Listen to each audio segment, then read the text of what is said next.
Do you crave better self esteem and confidence, but struggle to silence your anxiety, fears, and insecurities?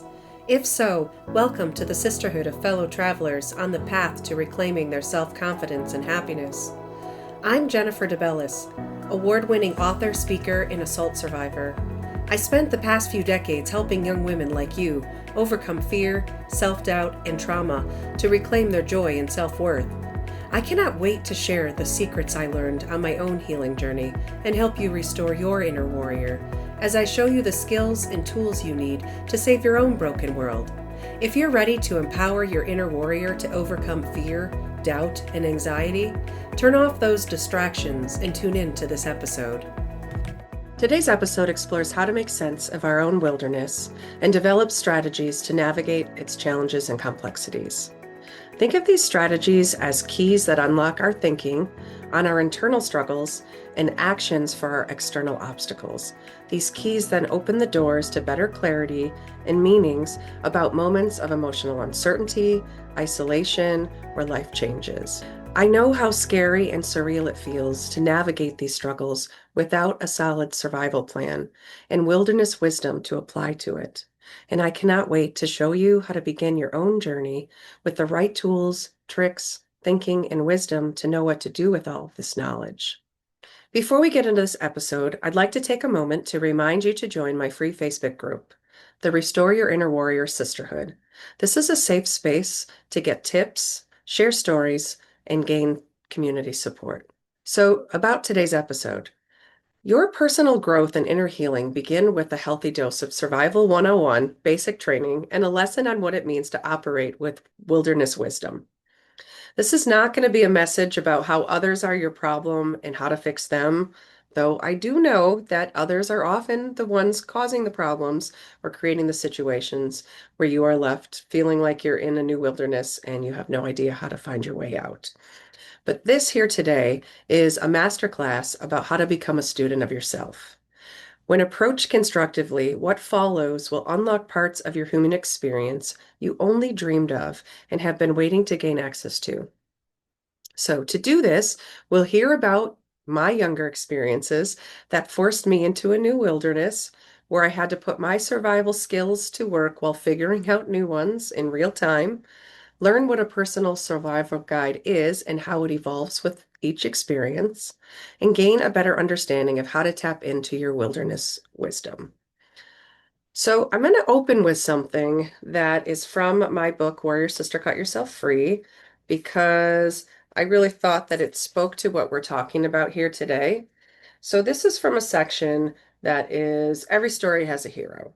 So sometimes life throws us into situations where we must become our own hero and save our own lost world. The hero's journey is so prevalent in our culture that we see it emerge in blockbuster movie after movie. Take the movie Alita Battle Angel, for example. Cyborg Alita confronts a futuristic world left in ruins after a war that devastated Earth. In the unrecognizable metropolis of Iron City, she must fight the powerful who prey on the weak to rediscover her lost identity and restore her world. One of the most striking lines in the movie is when Alita says, "It's the loneliest feeling not to know who you are." To which the scientist, Dr. Dyson Ito, replies, "You'll remember in time." Sometimes we come out of an experience or we're in the middle of an experience where we feel like, we're coming out of a nightmare. We open our eyes and the whole world as we know it looks different. And, in those instances, sometimes our power and parts of our identity can be stripped away from us. And so now we're stuck in this wilderness where we must not only find our way out, but we must apply some survival skills to make it out alive and intact. So this kind of reminds me of some stories some experiences that I had in junior and senior high. I wasn't sure what I was going to share with you guys today. And to be honest, I didn't want to share these stories. I have never shared these stories outside of a very small group setting with close friends and loved ones, and maybe a therapist or two in the years past. But so I did mention this in another episode or two about having experiences from my younger years that really, challenged me to, set better boundaries and have better game plans and, have better survival skills. And so, you know, growing up, I was often the new kid at school all the way up until right before junior high. And then I had a small friend group and a couple of friends that I thought were really, really close friends. And, one day, toward the end of the school year, someone who I thought was my best friend just decided she didn't want to be friends with me anymore. So she just completely stopped talking to me when I got to school. No one at school would talk to me. To this day, I really don't know what she did or said to turn everybody against me. I don't know if it was more a matter of, early cancel culture, if my peers were smart enough to know, like, if she's going to do that to me, then she can do that to any one of us. And so they were just like, we're good. We'll stay away. We'll do whatever. I'm not really sure, but it was heartbreaking to go through. I mean, just imagine showing up at school and, having a lot of friends, very close friends, and then, friends that you hung out with at football games or you played sports with or you were in the band with or you had classes with all day, and then no one's talking to you, or you're walking through the halls, people are tripping you, they're spitting on you, no one's talking to you in classes, no one will let you sit by them at lunch. I mean, it's every single where, place you go. And the interesting thing about that first time with this individual, she did it to me twice. So the interesting thing about the first time with this individual was it had happened right after our junior high had gotten together with the other junior high that were both planning on the next school year going up to the high school together. And so it was kind of like this mixer that they had for us. And during that dance, I met a couple of people. I had known a couple of people that I had seen at like open swim at the high school that we were going to. And I met a couple people, exchanged phone numbers. This is back before cell phones and the internet. So you had to like dial people's phone number on your house phone, your landline. And you had to, go to people's houses, show up at their door if they didn't answer the phone or they didn't call you back and see if they wanted to come hang out. These were different times back then. And so I had these friends at the other school, and I even had, there was a guy who I was interested in, who one of the girlfriends that I had was like, he really likes you. And so I had already started hanging out with some of these other individuals. A couple of them actually already went to the high school. They were a year older. And thank God. Thank God that I didn't have, as the saying goes, all my eggs in one basket, because that would have been devastating. That would have been social suicide. And trust me, when I went to school and then I'd have to go and my mom wouldn't let me stay home and she really didn't understand the magnitude of what I was experiencing, I didn't want to live. So there were a lot of feelings and emotions of hopelessness and how can I go on? This might have only happened for a month or the last probably 5 or 6 weeks of the school year, but that feels like dog years to a teenager. And so I made it through. Thank God for the weekends. Thank God for after school because I did have this other friend group and then summer came and I hung out with all these friends and it was pretty amazing. I was pretty a wreck during those times, so that guy that I was dating was such a good, nice guy, and I screwed that up. What are you gonna do when you're a wreck? What are you gonna do? And you don't have all the survival skills in place. But some of the things that I learned in that earlier experience was I had advantages. We don't come to an experience with no knowledge or no prior experience and tricks and tips. And so the advantage that I had was I knew what it was like to be the new kid and to not know anybody. And so I was already, you know, going into that kind of mode when this started happening. And so I can get into that quiet place where, oh my God, nobody likes me here, nobody knows me here. And then I have these other outlets and they were a great lifeline. And then, next thing you know, summer's there. Some of these friends had driver's license already. So it was like this new freedom opens up. We start the new school year. Eventually, this individual who wreaked all this havoc on me, apologizes. I befriend her into this friend group, and she starts, tightly weaving herself into this friend group. And then about a year and a half later is when the second round happens. And in this instance, we had we had been again, we got really, really close. I thought, oh, we can be best friends again. I ended up getting a job at the mall and meeting my now husband. And so he was a little older than I was, but we all hung out together. The whole staff hung out together. on Fridays and Saturdays, we would, people would host parties, my now husband included, and we would go out to dinner and hang out after, shifts on the weekend when no one had to rush home for school. And we were a tight group. They kind of folded us into the group. And so there were a couple other individuals that I went to high school with who also worked at the store. And so I started becoming closer friends with them as well. So now, fast forward, I show up at school again, and now I have a whole bunch of people, friends, and even not even just acquaintances that will not talk to me. People are again spitting on me. Now they're writing in Sharpie awful messages on my locker. They are saying things to me in passing, saying things to me in class, and teachers aren't doing anything about it. I mean, it's just over and over and over. It's just the kind of stuff that's in nightmares. Those nightmares that you keep having that you're stuck in high school and all these horrible things are happening. It was really happening. And there was a part of me that just didn't want to keep going back, but I had a survival guide. So I learned from the previous experience. I had a survival guide and I had a wilderness wisdom that I was applying to this in real time. It wasn't my first experience and it wasn't my first experience with this individual. So I had a little bit of intel now to know how to navigate it better. I couldn't shut it down. I couldn't stop it. I couldn't reverse it. You can't do any of those things, but I had skills that I was implementing. And, again, coming back to that friend group, I thankfully had these other friends that I was able to, walk in the halls with and spend my time with outside of school and continue to work with. And so you make it through those things, and so you might wonder how you made it through those things. And so when it comes to making it through things like that, it really comes down to wilderness survival and wisdom. So, self-awareness and mindfulness living are what lead to improved quality of life. That was probably the biggest takeaways that I had from these experiences and from so many experiences after these younger experiences. And this applies to our inner and external wilderness. For our best quality of life, we really need to have a survival guide that helps us navigate our internal and external wilderness. This is essentially a life map.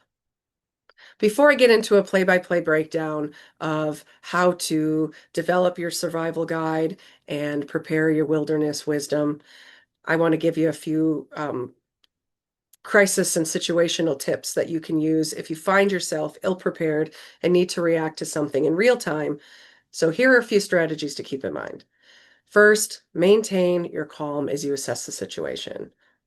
I know it's really easy to start getting anxiety and panicking or freezing or fleeing. And yes, there are times that you have to get the heck out of Dodge, but most things require us to stay and be present in our own situations. It's our life.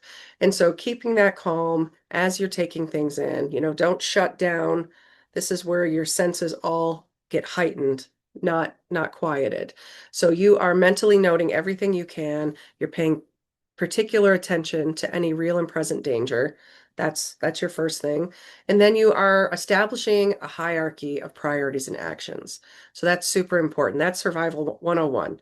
You would do that in a real wilderness. If you got stuck in the woods or you got stuck in the desert or you got stuck somewhere, you would assess your situation and then you'd see what kind of provisions you have, and then you would establish a hierarchy of priorities and what actions you need to take first and when you would do that. Do you need to build a fire? Do you need to collect wood before you build a fire? Do you have a fire source? Do you need shelter? What kind of edible food? What kind of fresh water? All those different things. So if you think about it, it's not quite the same in these types of situations, but the metaphor applies. So you are also going to draw again upon those prior experiences, and they might not be similar, they just might be relatable, cross-relatable things where you are just bringing some kind of prior experience with dealing with situations, dealing with crises, dealing with individuals who might be difficult or might be spiteful, evil, you know, wreaking havoc on you. Because remember, we bring this prior experience and our knowledge with us everywhere we go. No one takes that from us. Just because we're in a new situation doesn't mean we don't get to carry that stuff with us.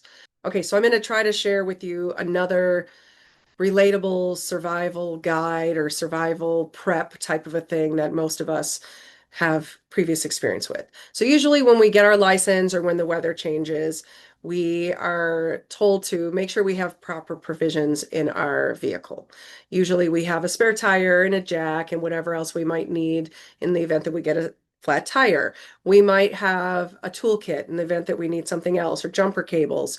We might also have, when the weather gets cold, extra water, extra pair of socks, maybe a blanket, sweatshirt, something along those lines. We have umbrellas in our cars. So if you just think about your car is equipped with all these survival tools and provisions in the event that you are out there, you're away from home where you usually have all of your provisions, and you need the essentials in case you find yourself stranded or broken down, that you can basically, navigate most situations without calling help. And whenever you can't navigate those situations, then you call in for help. So similar to that is we need to have the same thinking when it comes to how we navigate our emotional world and our interactions in our external world. So here are ways to develop your own survival guide and chart your own wilderness map. So number one, write and talk about it. I know you keep hearing me say journal, but really, whether you want to call it journaling or if you have a hang up about journaling and you just want to call it making notes, giving yourself reminders, whatever it is, journal, talk to someone like a therapist, a trusted friend, meditate, pray, do all of these things that involve some type of communication with self, communication with a higher power, or communication with a help source or a support source. Regardless of how you initially begin to explore these things, eventually consider writing them down. Commit things to the page. We're talking about a survival guide and a wilderness map, and these are physical items that inhabit a space. They inhabit like some form of a media, usually like something that's printed out that you can put on the wall or that you keep in a book or even a digital version that you have on a device that you can reference, that you can visually see the things that you have, committed to the page, so to speak. So explore some of these things to get to know and understand the landscape of your own inner and external wilderness. What are your internal conflicts and battles? You need to write these things down. You need to ask yourself these questions. What are those desires that haven't manifested yet for you? What are your goals and things you aspire to achieve and accomplish? What's getting in the way of these things? What are your values and beliefs? Do any of these conflict with each other? That's a thing we often don't take time to think about, but it's one of the most important things we have to think about. Because when we think about wilderness survival gone wrong, that's usually where it goes wrong. Not talking about the instances where someone is sabotaging you and or tripping you up or creating a crisis or situation for you. I'm talking about the roles that you play in your own life, in your own interactions. And, you know, do you understand yourself enough to know that maybe something that you're trying to engage in or that you desire doesn't align with your beliefs or your values? And so these two things are clashing. They'll never come into harmony with one another. And sometimes we just need to visually see this in writing to get it out of ourselves, to realize that we have some rewriting to do in our own survival guide and our own playbook when we try to assess or we try to establish what our goals are and what our dreams are. So that's something, don't underestimate that. Okay. What is your external wilderness like? So you want to ask yourself the same kind of questions and see what you uncover. Are there things that you like about this external wilderness? Things that you would change about it? What's there? What external obstacles keep you from fulfilling your dreams, desires, goals, values, and beliefs? Believe it or not, actually identifying these things sometimes helps you understand why a situation or a person got the better of you. So sometimes we're like, why do we keep getting stuck in this? Or why does this person keep trying to do that? Or again, sometimes we can figure out not really, we might not figure out why that person's doing it. That's a total them issue. But we can figure out why we keep reacting a different way that doesn't, shut it down better or change the outcome, change the atmosphere. And that often is our best power when we can't change people, is if we change our reaction to it, if we don't feed into it a particular way, then you don't feed the monster. the monster starves. That kind of thinking really is very effective thinking. You also need to be thinking about, have you experienced a loss, health crisis, or setback? Those are things that, trigger our trauma, trigger our grief. And when it comes to that grief, you should really ask yourself, have you allowed yourself to go through the grief process?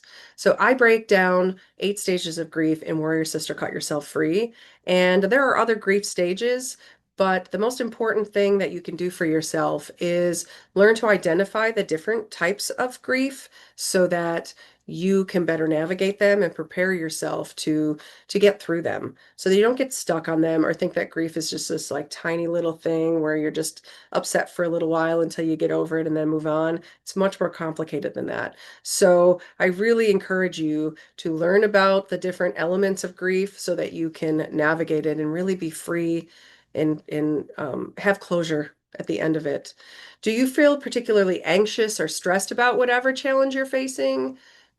Do you feel that in real time when it's happening? Do you feel it leading into the situation? These are all important things to identify. If so, do these feelings make you feel more vulnerable? That's always a really tricky, sticky ground because anytime we feel like we might be making ourselves vulnerable, then we tend to just backtrack. I'm not going to go in there. I'm not going to do this thing. I'm not going to face that. I'm not going to show my weakness, all those different things. I'm not going to show the ugly side of things, those things. That's why we get disillusioned living in an insta-perfect world when we see everybody else out there, primarily putting all of their positive, best pictures forward, best experiences forward. And it's really easy to think that you're the only one going through difficulties and struggles when everybody else has it together.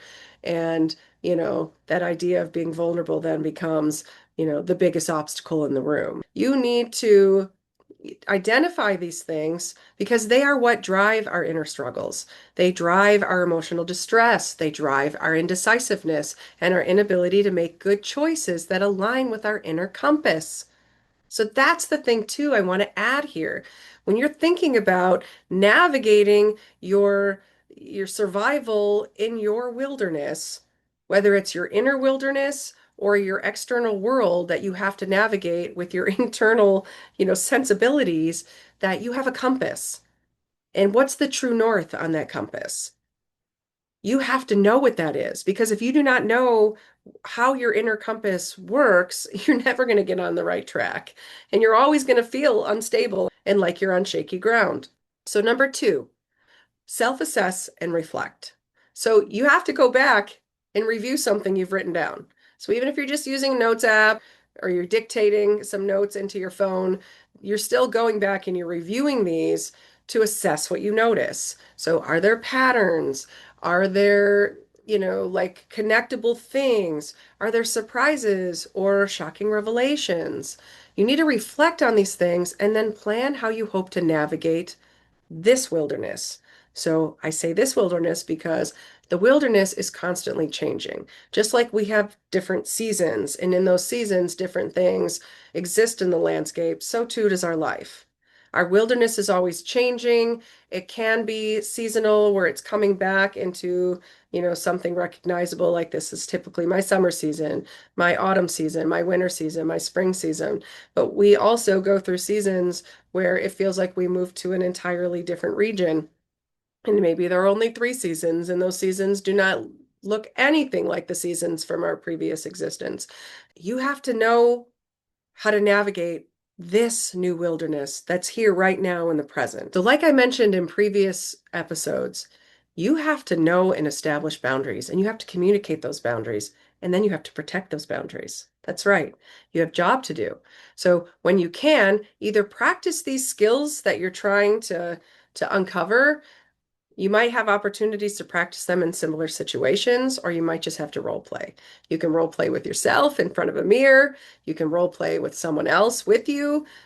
Sometimes someone else is struggling with the same thing, and it's great to have these support networks of people who hold you accountable, who share their own tips, and who are a good confidant and wise counsel to you while you're trying to while you're trying to work through some stuff and get a game plan for moving forward in similar situations. So, and like everything else, you adjust as you go. that might not work in this situation, or it might work every single time. Or again, you're in a different wilderness and those tools don't even apply here. You just need to adjust as you go. Number three, make time to invest in yourself. Plan and engage in activities that produce those happy hormones like serotonin, oxytocin, dopamine, and other endorphins. Physical activities are great for this. They give you the physical benefits along with the emotional benefits. I do all kind of athletic activities and they're also good for discipline. So, I'm a runner. I hike, I walk, I swim, I paddleboard. I used to play softball. I used to play volleyball on adult leagues and pickleball. There's all kind of things. They're all my favorite. I love them all. And I love going out, doing things with other people. Then you're enjoying, the laughter and the competitiveness and all the benefits that come with that. And I also love doing things by myself. So putting my paddleboard on the back of my car, heading out to the lake and paddleboarding all by myself is also a beautiful thing. Don't overestimate these physical activities. Whatever you enjoy. And if you enjoy doing that with other people, then do that. If you like to take classes, I remember years ago, my friend and I would take fitness classes together, and it would kick our butt. And we would take it and we would be laughing in there because we would be struggling. And then we would go out to eat afterward, and then we'd have that quality time together as well. Another thing that is a lifeline, has been a lifeline for me since I was a kid, is listening to music. And I know you're like, yeah, yeah, yeah, listening to music, but there's something scientific about it. First of all, we have vibrations that energize us. And that happens with music that we don't even know why we like that particular music, but we gravitate toward it. And so that's the kind of music I'm talking about. Listen to that kind of music. That's your jam. And sing along if you want to sing along to it. I know there are times when I'm on a road trip or I'm by myself and I am karaokeing loud. I don't care. I'm proud of who sees me. I'm having fun with myself. And you can just feel the happy hormones filling you. And you're, again, spending quality time with yourself. My daughters, we go, same thing. Since they were kids, we put on the music we like. We're all singing along to it to this day. They're all adults. We still do that kind of stuff. We also watch movies we love. So a lot of those are comedy. There's, like I learned this early on with my oldest daughter, how therapeutic just watching your favorite movies could be. I didn't quite make that connection when I was her age. Sometimes I would just watch the movie, but not understanding exactly what it was doing. And so we would watch Bridesmaids. And that still to this day is like that movie where we're like, we think we have it bad. We're going to watch this movie and we laugh and we laugh and it never gets old. And we laugh in anticipation of what we know is coming. And then we laugh through it and we laughed after it. And there's other movies like that too. But I always think about like if she or I are having a bad day and we're spending time together, that's like, let's watch that because we know that'll just make us smile and laugh. It'll just make everything else seem less sucky. Do something else that brings you joy. Like, I don't know, like my other daughter, she loves to shop. It's her serotonin fix. And so I know some of the things that I'm going to mention require money. And I know if you don't have the money, kind of makes it hard to go out and do things for yourself. But she loves to shop. And so shop and treat yourself to something new. It doesn't have to be big. It can be something small, like a pair of sunglasses. You can get those for cheap. They don't have to be $300 sunglasses. If you can't afford $300 sunglasses, you don't need $300 sunglasses. But you can go for ice cream just because. I do that all the time just because I love ice cream. I could eat it for every meal. I love ice cream. So if that's something that makes you happy, go for ice cream or go for a Slurpee. That's my husband's thing. He goes for a Slurpee. It's a small, little, tiny thing. It's not enough to kill all of your diet plans if you're trying to watch what you eat. It's just a little something to, again, make you happy. I've always loved ice cream. So every time I have one, it kind of brings me back to my childhood, my happy place. Plan a date out with friends or loved ones, or even yourself. Like I told you, I love to go paddleboarding by myself. I also love to go to the movies by myself or do other things. I have no problem going by myself. I love to sit in a hammock and read in the sun, hiding so no one else can find me because People don't like to see me by myself. They like to do things with me. Get a spa treatment. Any type of, I know they say like go for a massage. That's a lot of people say go for a massage. But, I remember the best spa treatment I ever had was a scalp massage. They washed my hair. It was so basic. And I thought, this is amazing. And it was like $30. It was like the best $30 I ever spent. And it was like a half hour, $30 for a half hour. And they massaged my shoulders and I felt amazing afterward. And I just remember thinking, I don't know, my friend told me to do it. I was like, I would not have picked that, but you know what? It was a lot cheaper than an entire massage, and it was exactly what I needed to get me back in that happy place and keep me happy for a long time. There's other social connections also. Like one of my favorite, I haven't done this in a while, but I used to do it often, is go to an animal shelter or a pet store and just go sit and pet all the little puppies and kittens or the other dogs and cats at the shelter. It is amazing. They love it and need it. And it's such a good boost. There's nothing like animal love. If you're allergic to them, obviously that's not a good thing for you. But this is one of my favorites, is going and spending time. I love animals. So going and spending time with them where I don't have to bring them home with me. Like I cannot take on any more rescue animals right now in my life. So the second best thing is to just go spend some time with them. Engage in a creative outlet. That's another thing that I have always loved to do. So whatever your creative outlets are, just go to them. And that's free. You don't have to spend any money on that. You don't have to go out and buy all new crafting things or all new painting supplies or, jewelry making things. Unless you want to and you can't afford to do that. But if you're just looking for like, look, I can't make it expensive every time I need to do this self, love kind of stuff, is do do something with what you already have at your disposal. Use what you have at your fingertips. So the other thing is you need to have a list. This is a survival guide. So you need to have a list of all these other things that make you smile and laugh. And then, have them ready to go so that you can pick from them in the future. But if none of the things I just mentioned there, write it down, write your list down, and then pick something. Our wilderness wisdom comes into play once we know what to do with our findings and discernment, as well as how to fill our time with enriching things that nourish our soul and spirit. It's all about what we do moving forward, what becomes part of our survival guide and wilderness map plot points. So that wilderness wisdom comes in when we pull all of these things together, and then we have this clarity and discernment and knowledge and this wisdom to know what to do with all of those things. And remember, your next move is what matters, not your last misfortune, misstep, or mistake. Well, girl, I hope you enjoyed today's episode. If so, don't forget to follow my channel and share it with girlfriends who also want to restore their self-worth and confidence. Also, if this podcast inspired you, consider leaving a 5-star written review on Apple Podcasts. And as you go through your day, may your empowered spirit, heart, and mind guide you. Catch new episodes every Tuesday and Friday. Ciao.